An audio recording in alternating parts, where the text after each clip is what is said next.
cómo se va interconvirtiendo una sustancia, sino lo que me interesa es que entiendan la utilidad de las lanzaderas.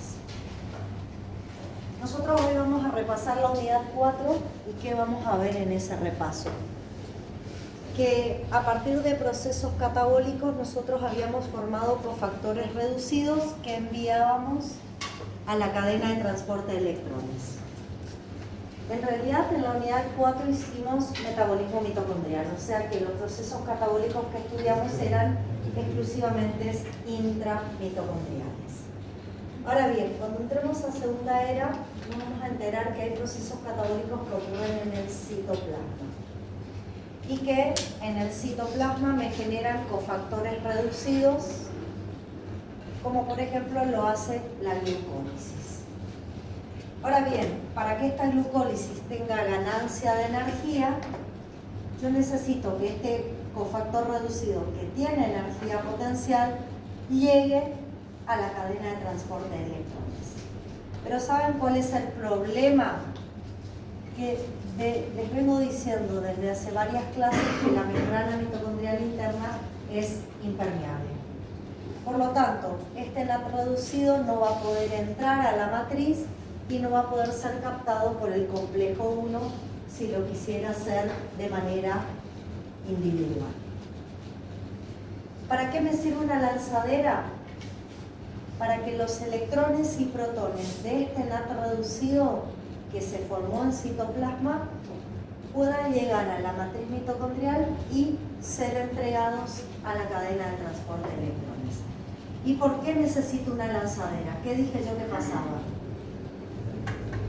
La impermeabilidad de la membrana mitocondrial interna impide el ingreso por sí solo del NAT.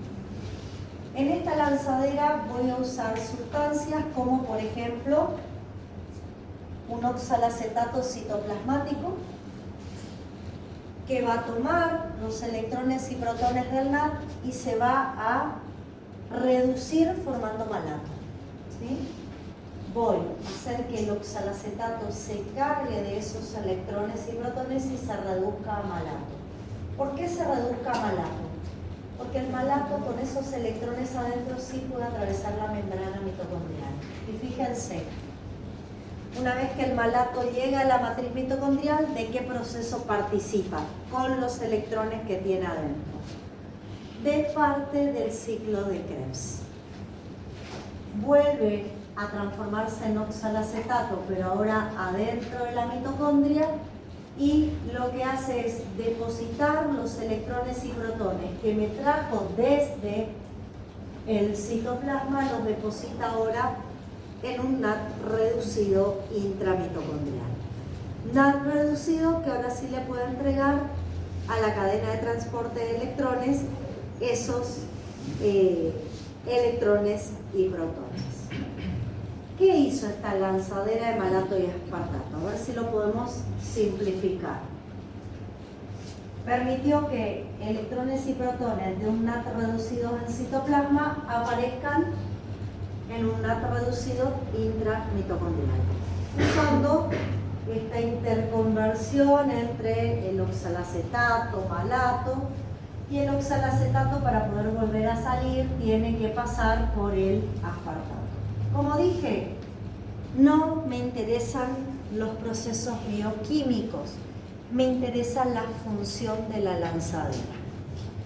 Permite que el cofactor reducido en citoplasma entregue sus electrones y protones a otro cofactor reducido, pero ahora en la mitocondria. Así este cofactor ahora sí puede aparecer, puede participar de la cadena de transporte de electrones. Quiero que miren, no es la única lanzadera que podemos usar. Quiero que miren esta otra. Esta se llama diferente, se llama glicerol 3-fosfato. ¿Por qué es diferente? Porque los intermediarios que se pasan esos electrones y protones son otras moléculas. De nuevo, ¿qué voy a hacer en esta lanzadera? Voy a hacer que el NAT reducido en citoplasma le entregue a un intermediario electrones y protones. En este caso el intermediario que se forma es el glicerol 3-fosfato. Hoy se formaba malato. ¿Qué tiene de particular el glicerol 3-fosfato? Que puede ingresar a la mitocondria y directamente dejar en un FAT reducido del complejo 2 a estos electrones y a estos protones. ¿Qué diferencia ven con esta lanzadera y la lanzadera que les mostré primero? La aparición de ciclos de la respiración. Él me dice, esta participa en la respiración, ¿es cierto? Pero este NAT reducido que vos formás acá en matriz, ¿no podría participar también? Sí. Está en matriz. La diferencia es que del otro lado forma el FAD. A ver. Pero la lanzadera sí, pero malato. Sí, pero este NAT reducido. Sí, una vez que se Por pasa eso. los electrones, sí. Y el anterior, el siguiente, perdón, No. vos decís que directamente lo vuelca en el complejo 2, Sí. participando directamente de la cadena de transporte. Podría ser una diferencia. ¿Y energéticamente, chicos? Fíjense, Claro, el NAT tiene... yo acá tengo electrones y protones que los voy a mandar a cadena respiratoria, y si uso esta lanzadera, ¿en qué complejo van a entrar los electrones y protones? En el 1. O sea, si este NAT envía a través de esta lanzadera sus electrones y protones ingresan en el complejo 1. Ahora, si uso la segunda lanzadera, es el mismo NAT reducido en citoplasma, pero ¿a dónde están entrando sus electrones y protones? Al complejo 2. Energéticamente, ¿ese NAT va a ganar lo mismo? No. Si uso la primera lanzadera y vuelco los electrones y protones en el complejo 1, gano 2,5 ATP por ese NAT citoplasmático. En cambio, si el NAT citoplasmático usa la segunda lanzadera, como lo vuelca directamente en el complejo 2, solamente gana 1,5. ¿Está? Eso lo vamos a tener que tener presente cuando querramos entender cuántos ATP gana la glucólisis, porque la glucólisis va a usar esta lanzadera. Yo hoy lo que quiero que entiendan es que una lanzadera es un mecanismo que me permite que cofactores reducidos en citoplasma vuelquen sus electrones y protones adentro de la mitocondria. Tengo dos opciones. Tengo la lanzadera malato-aspartato y la de glicerol 3-fosfato. ¿Está? Cambia en qué complejo me vuelca cada lanzadera a esos electrones y protones. Es lo único que cambia. No me importa la transformación, si el oxalacetato se transforma en malato, después el malato en oxalato. No. Entran electrones y protones del citoplasma adentro de la mitocondria por la lanzadera. En una lanzadera lo vuelco al complejo 1 porque queda dentro de un NAT reducido, y en la otra lanzadera lo vuelco directamente al complejo número 2. Y energéticamente no es lo mismo usar una que otra lanzadera. Bueno, esto era lo que quería que vean para la lanzadera. Yo después, cuando arranquemos segunda era, voy a volver a recordarles este tema. Y bueno, el resto de la clase, la idea era repasar un poquito lo que era el tema número 4, que es lo que hoy tenemos en el parcialismo. Bien, dije tema 4, ¿con qué habíamos empezado? Habíamos empezado con bioenergética, metabolismo, oxidaciones biológicas, y lo que verdaderamente me interesa es la diferencia entre catabolismo y anabolismo. Bien, si nosotros nos paramos en las características de estos dos procesos que hacen a nuestro metabolismo intermedio,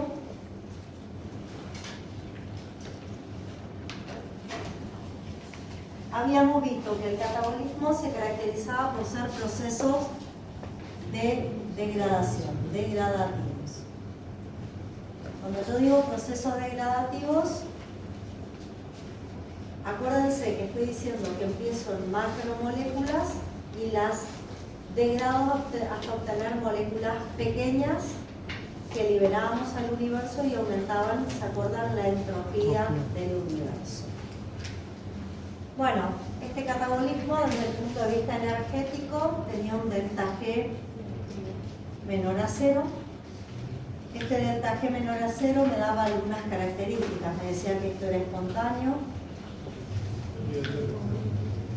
que era, sí, exergónico, irreversible. ¿Por qué digo que es irreversible? Porque lo que nos decía es que A se transformaba en su totalidad en B.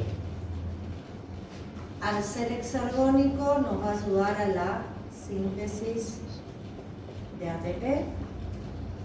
Y desde el punto de vista oxidativo, desde el punto de vista redox, perdón, era un proceso oxidativo. Como proceso oxidativo, ¿qué va a tomar? Va a tomar cofactores oxidados. ¿Y qué le va a pasar a estos cofactores oxidados a través del proceso? Se van a reducir. ¿Está? Esto es lo que va a pasar con los cofactores durante el catabolismo. Ahora bien, cuando quiero significar lo mismo en el caso de anabolismo, ¿qué vamos a decir? Acá tengo procesos biosintéticos. ¿Está? Biosintéticos, ¿por qué? Porque empezábamos de moléculas pequeñas, monómeros, y que los íbamos uniendo para formar polímeros. ¿Sí? Bueno, si hablamos desde el punto de vista energético, esto tiene un delta G positivo. ¿Qué nos indicaba que tenga un delta G positivo? Era no espontáneo, endergónico, era reversible. ¿Y por qué digo que reversible? Porque decíamos que A se podía transformar en B, pero B podía volver a ser A. ¿Se acuerdan? Esto de que sea endergónico implicaba que se consumía ATP. Acuérdense que hacíamos reacciones acopladas con la hidrólisis de ATP para llevar adelante este proceso. Y desde el punto de vista redox, esto es un proceso reductivo. ¿Qué significaba que sea reductivo? Que la sustancia que se sintetizaba se reducía y usábamos cofactores reducidos como el NAD-fosfato reducido, que a través de este proceso se iban a oxidar. O sea, el cofactor se oxidaba y la sustancia que se sintetizaba se reducía. ¿Está? Esas entonces serían las características fundamentales. Y cuando hablamos de procesos redox, chicos, yo veo que por ahí ustedes tienen mucha dificultad en procesos redox. Acuérdense siempre de qué significa oxidar, qué significa reducir. Acuérdense que dijimos que oxidar era perder electrones, perder hidrógeno o ganar oxígeno. Si ustedes miran la reacción que yo dibujé acá, esta sustancia está perdiendo 2 hidrógenos y por lo tanto 2 electrones. Entonces, yo voy a decir que esta sustancia se oxida.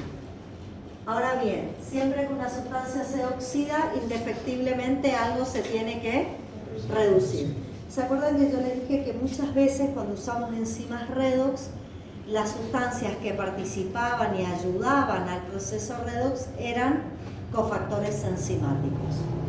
Por ejemplo, podemos usar cofactores derivados de la nicotinamida o cofactores derivados de la riboflavina. ¿Cuál era la diferencia? Que cuando estos tomaban estos electrones y estos hidrógenos, el NAD tomaba solamente uno de los hidrógenos con ambos electrones adentro y al otro hidrógeno lo dejaba en forma de un protón. En cambio, Cuando era el FAT el que se reducía, tomaba ambos electrones y ambos hidrógenos. Entonces, como esta sustancia está tomando electrones y hidrógenos, digo que se va a reducir, se reduce. Ahora bien, esta sustancia que se oxida la llamo agente reductor. ¿Y por qué se llama agente reductor? Porque obliga a esta otra sustancia a reducirse. Y este cofactor se va a llamar agente oxidante. ¿Por qué? Porque obliga a la sustancia anterior a oxidarse. Entonces, esos términos que por ahí usados parecen tan sencillos, los tengo que tener en cuenta, porque cuando ustedes, y les pasó en el ciclo de Krebs, ven procesos redox, nosotros tenemos que aprender a identificar quién se oxida, quién se reduce y cómo van transcurriendo electrones y protones en cada una de las transformaciones. ¿Está? Bueno, hasta acá, ¿alguna pregunta? Nosotros a partir de ahí entramos al metabolismo mitocondrial, ¿sí? Cuando yo les hablé de metabolismo mitocondrial, hice mucho hincapié en que ustedes identifiquen las membranas, los espacios, porque eso nos iba a ayudar a entender dónde ocurrían los procesos. ¿Está? Así que, después de decir esto, nos vamos al metabolismo mitocondrial. Nosotros, dentro del metabolismo mitocondrial, empezamos con un primer grupo de procesos metabólicos. Procesos que ocurrían en la matriz mitocondrial, ¿sí? Uno de ellos era la descarboxilación oxidativa del piruvato. Entonces, para llevar adelante la descarboxilación oxidativa del piruvato, yo tenía piruvato que inicialmente estaba en citoplasma y provenía de la oxidación de la glucosa.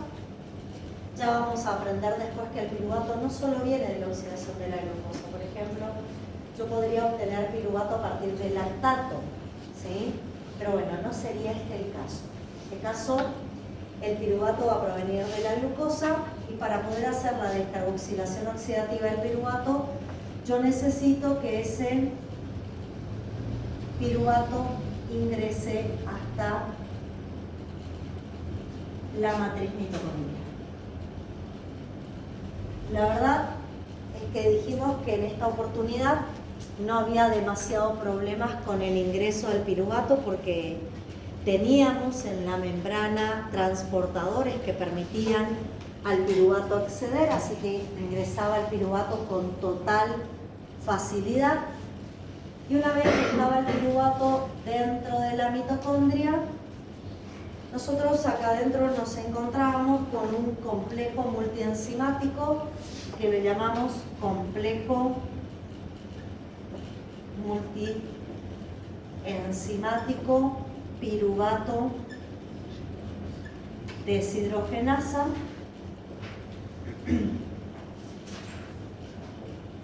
que lo que nos iba a permitir era que el piruvato se descarboxile oxidativamente. O sea, el piruvato va a perder dióxido de carbono, se va a oxidar, como el piruvato se oxida, vamos a tener un nato oxidado que se va a reducir para acompañar la oxidación del piruvato y además el piruvato va a incorporar una coenzima A y esto finalmente va a dar lugar a la formación de acetil-CoA como producto de la reacción. Ahora bien, yo les pregunto, ¿esta reacción es la única que me permite ganar acetil-CoA? No. ¿Cómo más puedo obtener acetil-CoA? Dijimos a partir de la oxidación de ácidos grasos, bien. ¿Qué otra cosa? Aminoácidos, ¿qué más? No glicerol. Alcohol. Etanol, sí. Cuerpos cetónicos, les había dicho. ¿Está? Bueno, eso no se olviden, ¿sí? Aprendan que el acetil-CoA es un intermediario de varios procesos catabólicos. En este caso lo obtuvimos de un piruvato que proviene de la glucólisis, pero es en este caso en especial. No siempre el acetil-CoA se va a formar de esta manera que acabamos de ver acá. Ahora, analizando un poquito el proceso, acuérdense que para transformar piruvato en acetil-CoA necesitábamos este complejo multienzimático que estaba formado por 3 enzimas catalíticas y 2 enzimas reguladoras. Las enzimas catalíticas las nombramos con, dijimos E1, E2 y E3 como para ubicarlas en el orden de acción, pero esta E1 era una descarboxilasa, la 2 era una transacetilasa y la 3 era una deshidrogenasa. Chicos, la verdad no quiero que se aprendan las 3 enzimas. Quizás por ahí reconocer la primera porque es una que recibe una importante regulación. Sin embargo, la otra nómbrenlas como enzima 2 y enzima 3 y no pasa nada, ¿está? Sí, por ahí saber quién es la primera enzima de todo este complejo. Lo que ustedes tienen que saber es que estas enzimas trabajan en equipo. La enzima 1 hace una primera transformación y forma un producto que es sustrato de la enzima 2. La enzima 2 usa el producto de la enzima 1 como sustrato y forma un producto que es sustrato de la enzima 3. ¿Qué quiero decir con esto? Que si la enzima 1 no funciona, la 2 no tiene sustrato. Y si la 2 no funciona, la 3 no tiene sustrato. O sea, tienen que trabajar en secuencia, ¿verdad?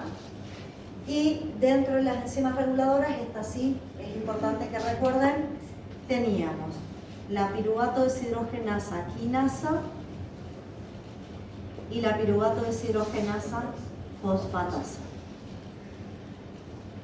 ¿Estamos hasta acá? Sin embargo, este complejo multienzimático no funcionaba si no tenía 5 cofactores. ¿Cuáles eran los 5 cofactores? Pirofosfato de tiamina, ácido lipoico, el CoASH o coenzima A, el FAT y el NAT en sus formas oxidadas. ¿Está?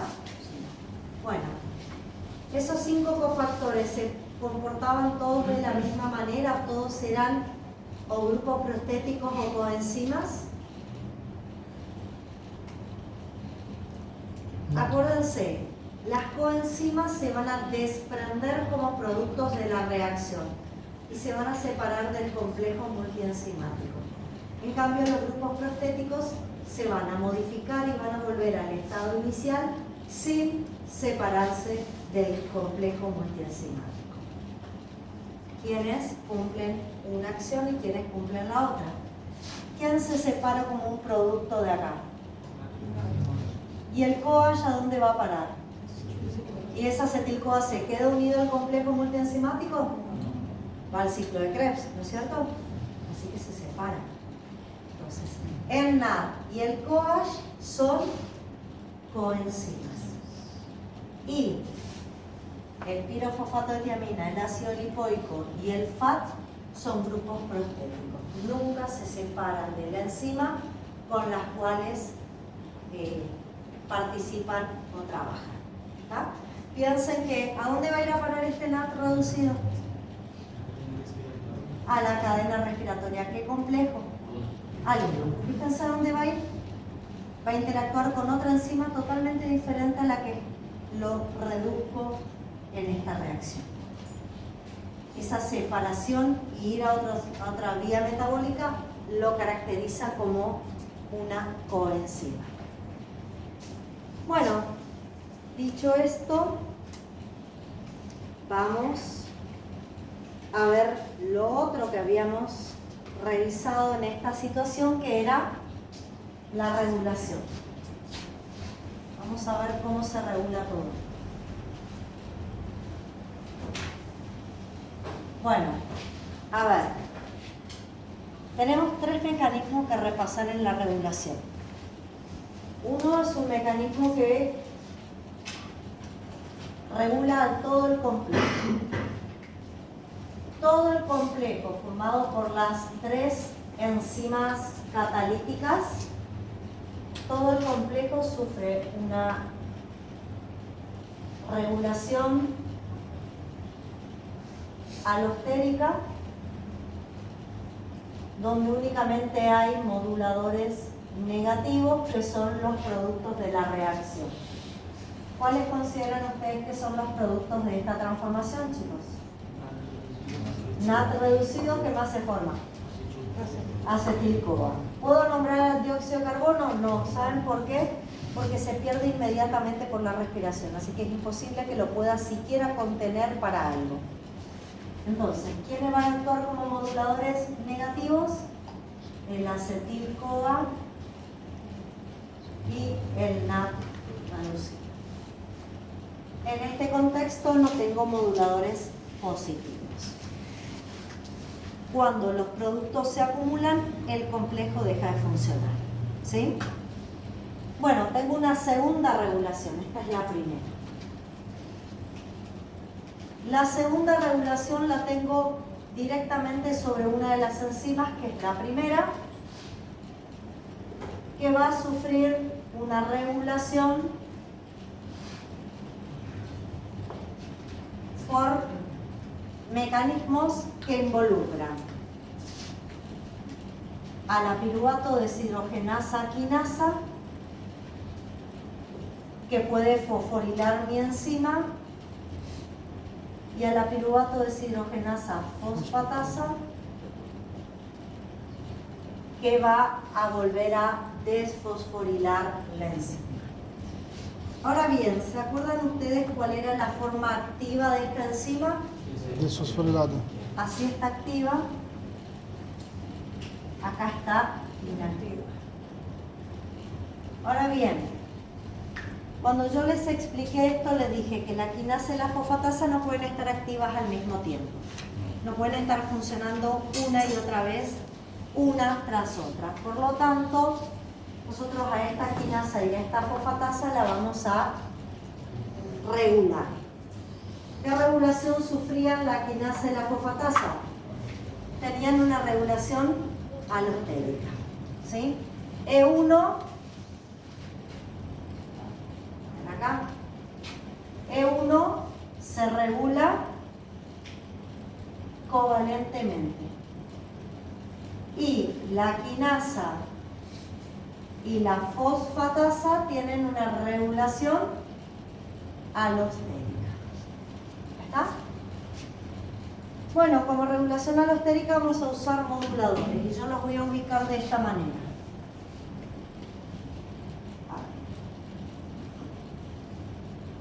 Moduladores positivos de la quinasa, moduladores negativos de la fosfatasa, y voy a poner moduladores negativos de la quinasa y moduladores positivos de la fosfatasa. ¿Por qué lo puse así? Si yo tengo lo que está en color verde, inhibo la quinasa, activo la fosfatasa y mi enzima está activa. En cambio, si tengo lo que está en color rojo, moduladores positivos de la quinasa y negativos de la fosfatasa, la enzima se inactiva. Bueno, ¿quiénes son moduladores negativos de la quinasa? Los sustratos de la vía: piruvato, coenzima A, NAT oxidado y moléculas de ADP. ¿Qué significan las moléculas de ADP? Que tengo bajos niveles de energía. A la vez, ¿quiénes son moduladores positivos de la fosfatasa y permiten, junto con los anteriores, la forma activa? El calcio iónico y el magnesio. Chicos, yo sé que si digo calcio iónico ustedes van a pensar en el músculo en actividad, pero no se olviden que cuando la insulina se une a su receptor, una de las cosas que hace es activar una fosfolipasa C-gamma que genera inositol trifosfato, y el inositol trifosfato libera calcio al citoplasma. Entonces, en presencia de insulina también tengo calcio citoplasmático. Y tampoco se olviden que la insulina, no como modulador, sino a través de la PKB, induce la actividad de diferentes fosfatasas, no actuando como modulador. Y bueno, ¿qué necesito para que se inactive mi enzima? Activar la quinasa. Los productos, el acetil-CoA, el NAT reducido y los altos niveles de energía, aumento en la cantidad de ATP, actúan como modulador positivo, me activan la fosfatasa que fosforila y me inactiva a la enzima. Y a la vez el acetil-CoA también es modulador negativo de la fosfatasa e impide que esa fosfatasa se pueda activar. Además de acetil-CoA, acá teníamos los cuerpos cetónicos. ¿Está? Bueno, como ven, regulamos covalentemente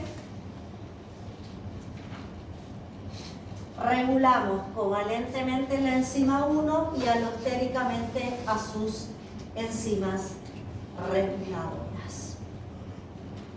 Ese es el segundo mecanismo de regulación. Nos falta el tercero. El tercer mecanismo de regulación es un mecanismo que regula la disponibilidad de la piruvato deshidrogenasa quinasa.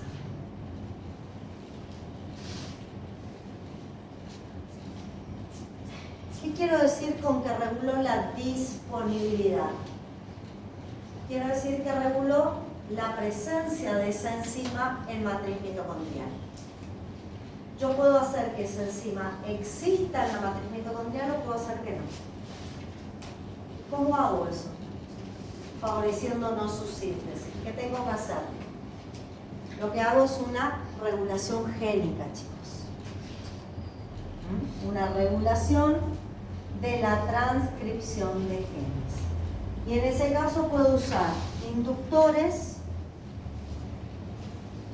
de la transcripción de genes, de ese gen en particular, del gen de la quinasa, y como inductores tengo ácidos grasos libres. Esto aparece cuando estamos en ayuno. También la hormona cortisol aparece cuando estamos en ayuno, y la hipoxia, junto con algunos factores de transcripción que aumentan en hipoxia, aparecen como inductores. ¿Con esto qué quiero decir? Que cuando estoy en ayuno o en hipoxia en un tejido, esta quinasa se sintetiza y aparece. Si esta quinasa se sintetiza y aparece, ¿cuál es la mayor probabilidad? Que mi enzima se encuentre fosforilada y por lo tanto se encuentre inactiva. Ahora bien, ¿qué pasa si tengo represores? ¿Qué haría un represor? ¿Permitiría la síntesis de la enzima? Miren quién es el represor. La insulina. Entonces, en presencia de insulina, esta quinasa ni siquiera existe en la matriz mitocondrial. ¿Hay posibilidad de inactivar mi primera enzima? No, porque directamente ni siquiera voy a sintetizar la quinasa. O sea, no existe en posingesta esta enzima en matriz mitocondrial. Y eso me asegura que mi primera enzima esté desfosforilada y activa y permita el proceso del complejo multienzimático. ¿Sí? Bueno, ahí tienen las 3 regulaciones que habíamos visto para esta transformación. ¿Puedo hacer una consulta? Sí. ¿Hay una forma de regular la disponibilidad de la quinasa con ayuno intermitente y pausa en rato, pero en presencia de insulina? No, mientras aumente la insulina, vos directamente reprimís. Y todas las enzimas, acordate, tienen una vida media. Claro, pero ¿se puede estar en los 2 procesos? No. O estás en ayuno o estás en posingesta. ¿Y no En se puede general, estimular la insulina a través, por ejemplo, del olfato la insulina se libera fundamentalmente no por mecanismos que estimulan el sistema vagal. La insulina, lo vamos a ver ahora en segunda era, la insulina se libera por aumento de glucosa en sangre o aumento de aminoácidos. Ese es el principal estudio. Hasta que en sangre no te aumenta la glucosa, no aumentan los aminoácidos porque hiciste una absorción de nutrientes, la insulina no aparece. ¿Verdad? Pero para eso tiene que pasar todo el aparato digestivo, llegar al intestino y pasar a sangre. Recién cuando pasó a sangre aparece liberación de insulina. ¿Sí? Les decía, me quedé pensando en lo que él me plantea. En general, entonces, en presencia de insulina, el piruvato va a formar acetil-CoA. En ayuno, el piruvato no va a formar acetil-CoA, pero ¿de dónde va a provenir el acetil-CoA en ayuno? No voy a usar esta vía para formar acetil-CoA, voy a usar esta otra. ¿Se entiende? Porque acá esta quinasa va a estar presente y voy a fosforilar la primera enzima. Así que esta transformación en ayuno no va a ocurrir. Pero voy a tener acetil-CoA proveniente, por ejemplo, de ácidos grasos. Es otra vía. ¿Ah? Bueno, ¿qué hacíamos con el acetil-CoA ese que apareció ahí? Ciclo de Krebs. Entonces, ahora vamos a ponernos a revisar qué particularidades tiene el ciclo de Krebs.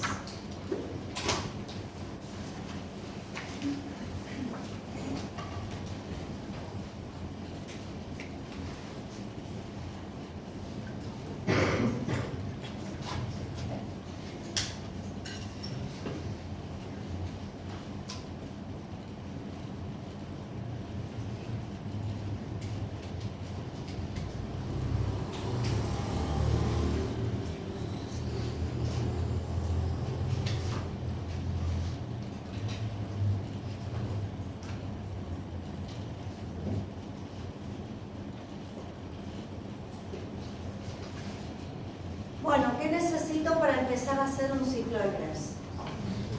Acetil-CoA. ¿Solamente acetil-CoA? Dijimos que el acetil-CoA venía del proceso anterior o de algún otro lugar. ¿Y el oxalacetato de dónde viene?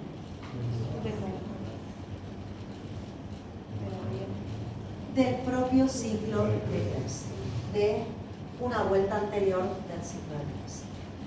Bueno, a partir de esta unión formábamos citrato, isocitrato, es reversible, alfa-cetoglutarato, succinil-CoA, succinato,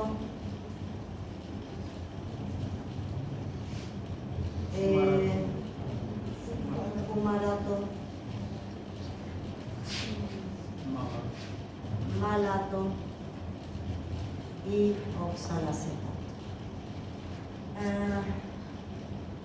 Irreversible. reversible, reversible, reversible, reversible, reversible, reversible.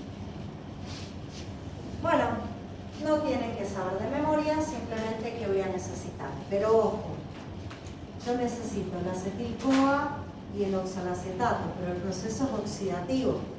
Entonces, ¿qué otra cosa más dijimos que íbamos a necesitar? Cofactores que estuvieran oxidados y se puedan reducir. Bueno, ¿qué generamos?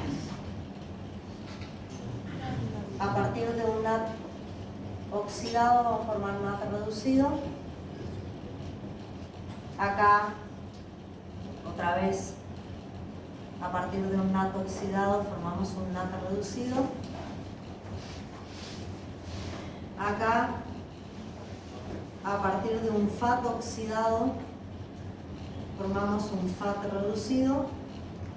Y acá, a partir de un NAT oxidado, otro NAT reducido. Bien. No se olviden que el acetil-CoA que entró se pierde como dióxido de carbono. Vamos a liberar 2 dióxidos de carbono en todo este proceso. Además, acuérdense que acá en este pasaje necesitaba un GDP más un fosfato y se transformaba en GTP, porque lo que tenía de importante es que esto era una fosforilación a nivel de sustrato. Y si tengo que nombrar enzimas importantes, las regulables, ¿cuáles eran?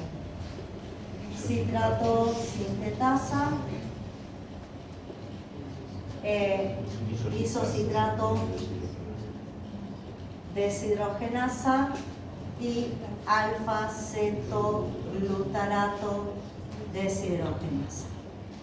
Me tengo que acordar de esta, que era la succinato deshidrogenasa. ¿Por qué me acordaba de esta?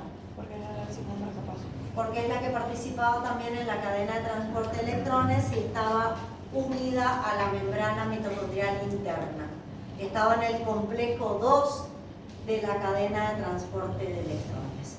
Las otras que nombré, esta y esta, eran regulables y se regulaban por moduladores. Ustedes recordarán cuáles eran esos moduladores.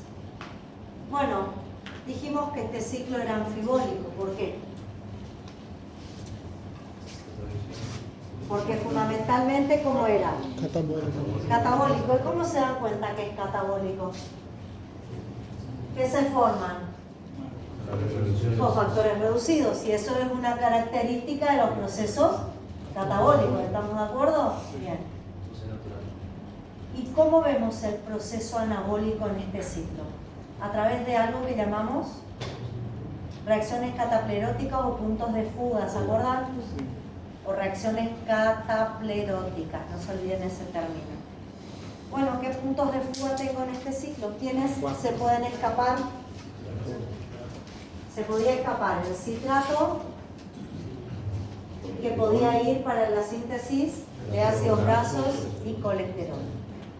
Se podía escapar el alfa-cetoglutarato, que se podía ir para formar glutamato, a partir del glutamato aminoácidos como la glutamina, o hasta inclusive formar nucleótidos púricos a partir de ese glutamato o glutamina.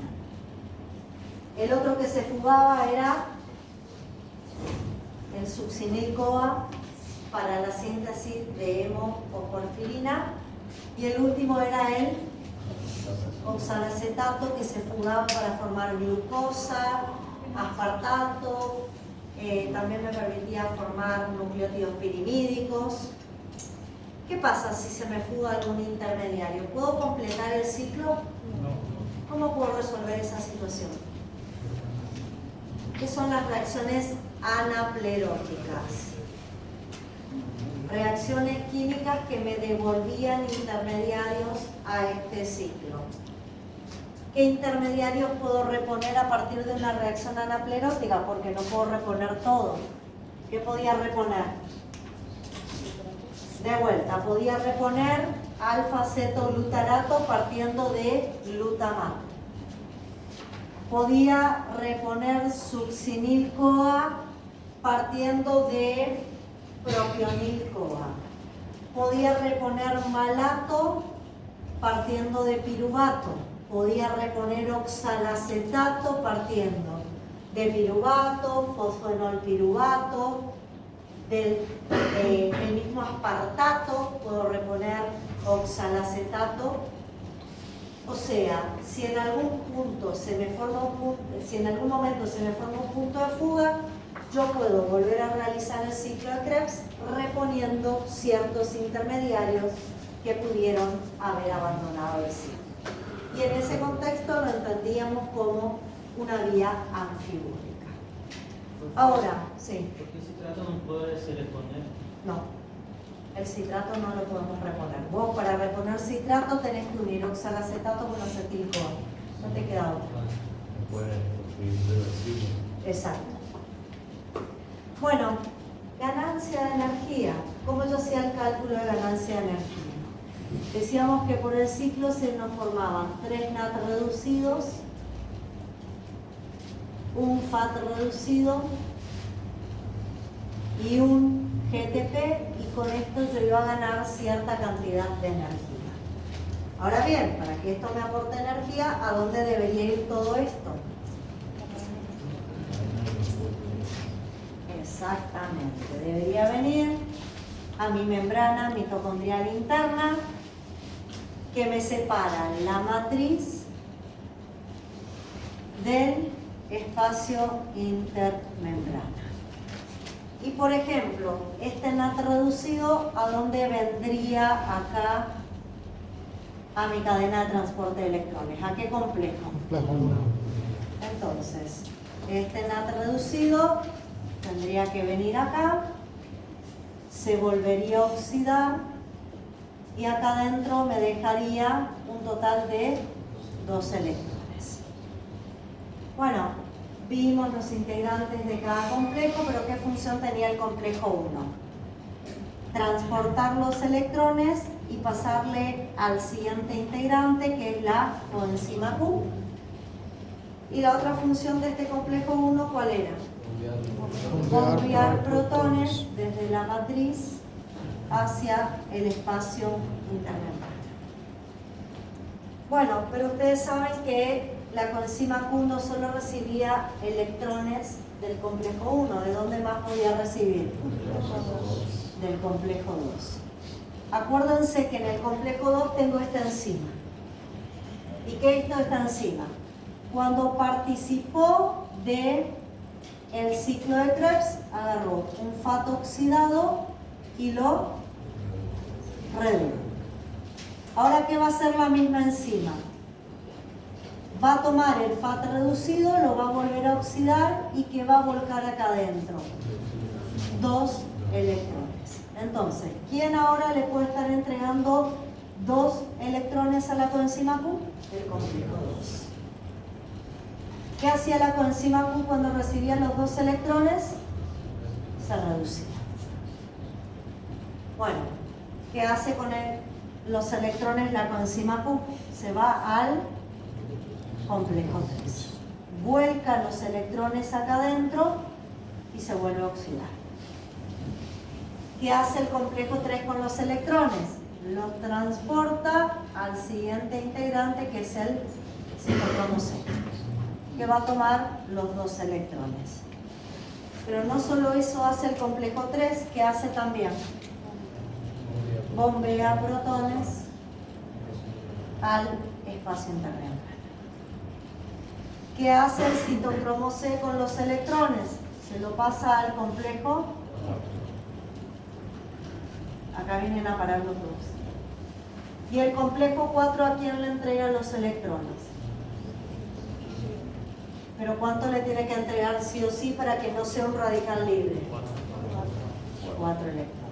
Además, bombea protones al espacio intermembrana. Entonces, fíjense, yo tomé los NAT, los puse acá, los FAS allá, y todos volcaron sus electrones y enviaron protones al espacio intermembrana. ¿Para qué yo usaba los protones que estaban acá bombeados al espacio intermembrana? ¿Para qué me servían? Esto era un gradiente químico, quimioeléctrico o electroquímico. ¿Por qué decíamos que era electroquímico? Porque además de tener protones, yo adquiría una carga eléctrica positiva de este lado de la membrana mitocondrial interna. ¿Y cómo era la carga eléctrica del otro lado? Negativa. ¿Se acuerdan? Bueno, ¿qué voy a usar ahora? Voy a usar FO, que es un canal para protones. FO va a estar unido a gamma y gamma va a estar unido a una cabeza globular que tiene sobre todo las subunidades beta. Todo esto se llama F1. ¿Está? Bueno, ¿qué hacía entonces con estos protones que mandé acá? A través de su gradiente electroquímico volvían a la matriz usando una fuerza rotacional que le aporta el propio gradiente, y esa fuerza rotacional iba a provocar que este canal, que era una proteína integral de membrana, empiece a rotar y también empieza a rotar sobre su propio eje esta proteína gamma. Cuando gamma empezaba a rotar sobre su propio eje, ¿qué empezaba a pasar desde las cadenas betas? Se empezaba a desprender moléculas de ATP. Exactamente.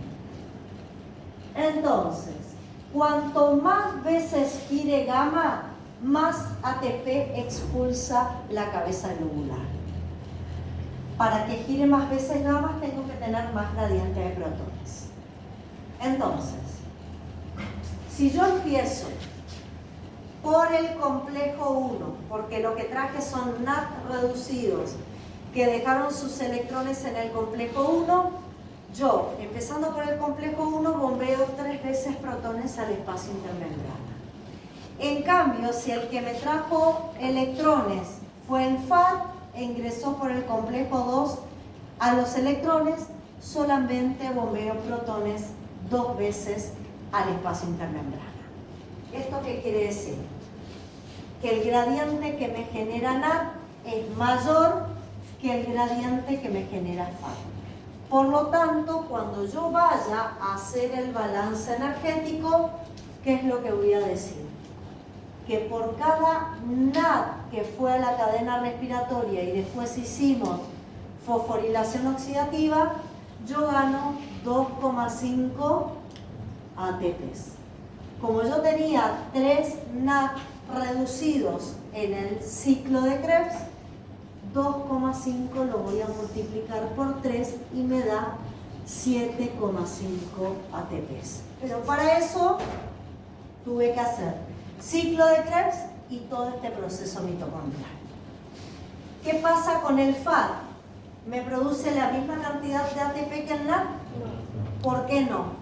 Porque dijimos que envía menos veces protones. Y al tener menos protones, gamma va a girar menos y se van a liberar menos ATPs de la cabeza globular. Por cada FAT genero solamente 1,5 ATPs. Como tengo un solo FAT, eso equivale a 1,5. Finalmente, este GTP va a relacionarse con un ADP, le va a entregar un grupo fosfato. De esa manera, el GTP va a perder un grupo fosfato, se va a transformar en un GDP, y el ADP va a tomar un grupo fosfato y se va a transformar en un ATP. Eso se llama transfosforilación o transferencia de grupo fosfato. Un GTP me forma un ATP. Si sumo todo esto, ¿a cuánto llego? Bueno, para que yo gane 10 ATPs acá, tiene que funcionar esto. ¿Qué puede pasar para que esto no funcione? Si yo no tengo oxígeno, ¿esto funciona? ¿Gano 10 ATPs allá? Si tengo inhibidores del complejo 1, del 3 o del 4, ¿esto funciona? Si esto no funciona o no tengo oxígeno, el NAT queda reducido. Y si ustedes se acuerdan, el NAT reducido me inhibía todo el complejo. Y yo no gano 10 ATPs. ¿Qué otra cosa me puede pasar?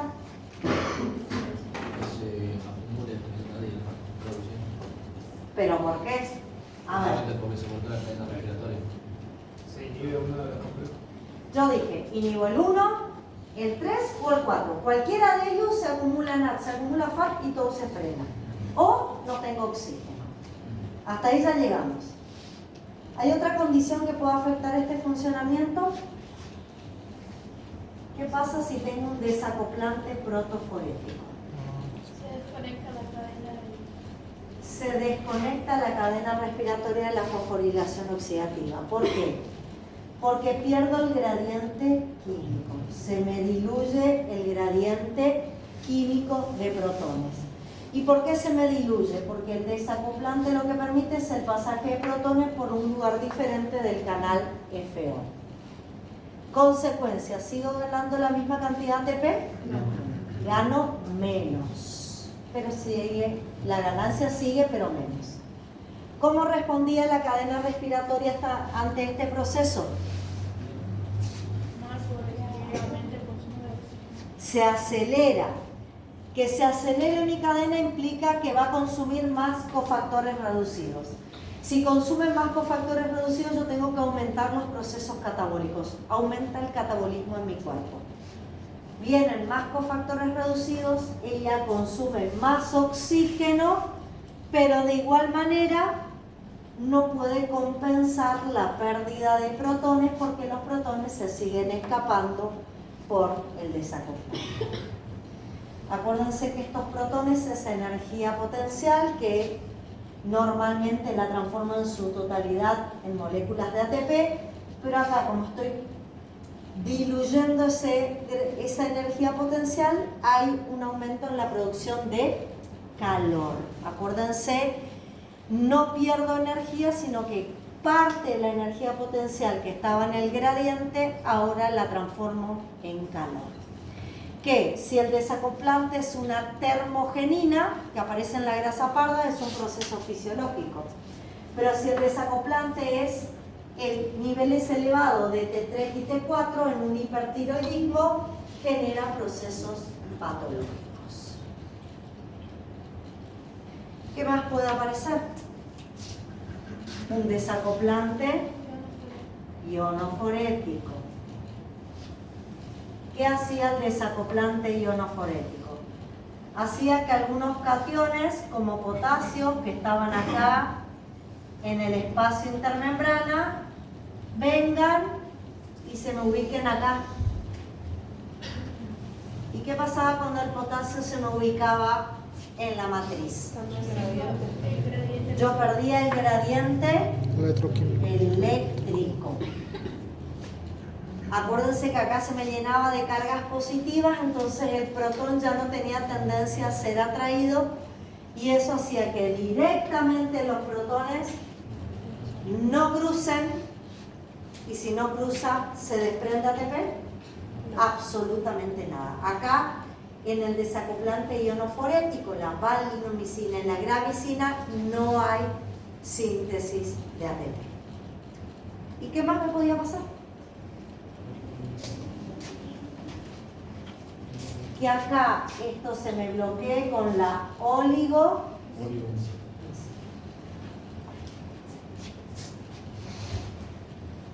Si bloqueo el canal, ¿pueden pasar protones? No. ¿Estamos? ¿Ven? ¿Y de dónde vinieron los electrones que yo transporté? De acá y de la descarboxilación oxidativa del piruvato. ¿Qué me envió la descarboxilación oxidativa del piruvato? Un NAT al complejo 1. Por lo tanto, ¿cuánto gano solo por descarboxilación oxidativa del piruvato? 2,5 ATPs. ¿Está? Si yo tomo todo el proceso mitocondrial, acuérdense, si tomo todo sería de piruvato a acetil-CoA, acá se forma un primer NAT reducido. ¿Está? Que ya va a venir al complejo 1, más todo lo que yo envíe del ciclo de Krebs. Sería 2,5 más 10. ¿Cuánto sería en total de este mecanismo acá mitocondrial? 12,5. ¿Ah? Mi ganancia de energía. Partiendo de un piruvato. ¿Ah? Bueno, chicos, ahí tienen sumado todo en una sola imagen. No importa de dónde venga el piruvato. En general, el piruvato que va a entrar acá viene de la glucólisis. Porque el piruvato generado a partir del lactato se queda en el citoplasma y hace otro proceso metabólico. Está involucrado en la gluconeogénesis. Cuando vamos a sacarle energía al piruvato es porque vino de la glucosa. ¿Sí? Bueno, chicos, sí. Sí, bueno, pero eso porque viene de la glucosa, que son 2 piruvatos. Forman 2 acetil-CoA. No, primero entra un acetil-CoA con otra acetil-CoA. ¿Sí? Pero en total tenés 2 vueltas completas. ¿Sí? Ya igual vamos a ver eso en segunda. Bueno, chicos, preguntas. Esto fue todo lo que hablamos con cada una de sus características la clase pasada. Bien, antes de que arranquemos con el parcialito, acuérdense, semana que viene no hay encuentro presencial, pero el viernes va a ser la era, todavía no tengo horarios, no me pregunten porque todavía no lograron organizarse. Pero yo en este horario voy a poner un Zoom. Así que desde sus casas, si quieren, se pueden conectar a un Zoom. ¿Para qué va a ser ese Zoom? Para sacarnos dudas, para repasar conceptos de toda la era. ¿Está? Así que si por ahí les quedó cosas colgadas, seguramente tienen oportunidad.